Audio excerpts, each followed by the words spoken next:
Hi guys, I'm line JC MJF. నా అసలు పేరు వచ్చి లైన్ జాలాది పూర్ణ చంద్రశేఖరరావు ఎంజేఎఫ్. ఇక్కడ అరుణాచలంకి వచ్చి ఉన్నాను. ముఖ్యంగా ఈ వీడియో చేసేదానికి కారణం ఏంటంటే శివుడు ఆజ్ఞ లేనిదే చీమైన కొట్టదంటారు. కానీ ఎన్నోసార్లు అనుకుంటా ఇక్కడ రాలేకపోయాను.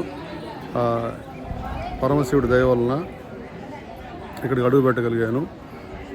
అడుగుపెట్టి అద్భుతమైన దర్శనం కావించి అలానే గర్భగుడిలో కూడా వెళ్ళగలిగాను.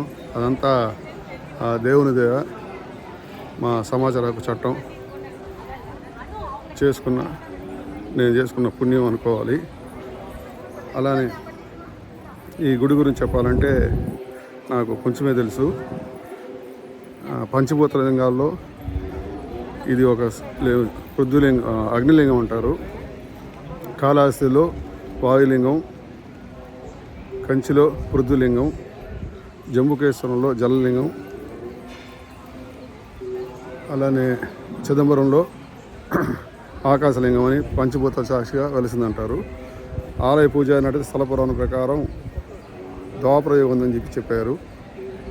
ఇంకా మిగతా వివరాలు కూడా కనుక్కొని చెప్తాను కూడా. యాజ్ ఎ లయన్స్ క్లబ్ మెంబర్గా ఇక్కడ ఒరిస్సాలో ఉన్న జైపూర్ నుంచి మనకి పరిచయం అయ్యారు. ఆయన కూడా ఆర్సీగా చేశారంట. ఆయనతో దగ్గర ఇంటర్వ్యూ తీశాను.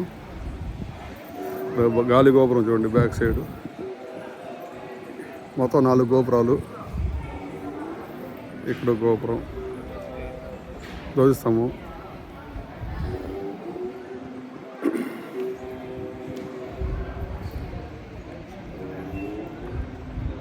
అలానే నా వెనక వైపు కోరికలు తెచ్చే ప్రదేశం ఉంది. ఆ గోపురం వెనక వైపు ఒక చెట్టు ఉంది.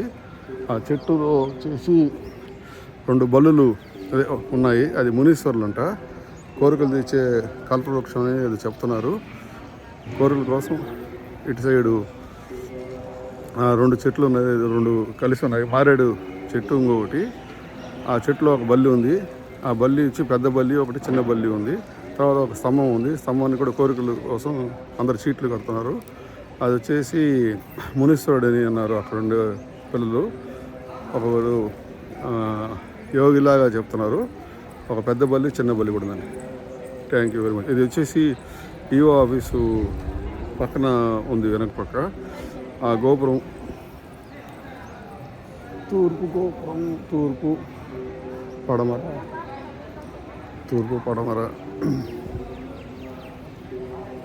ఉత్తర గోపురం ఉండొచ్చు. Thank you.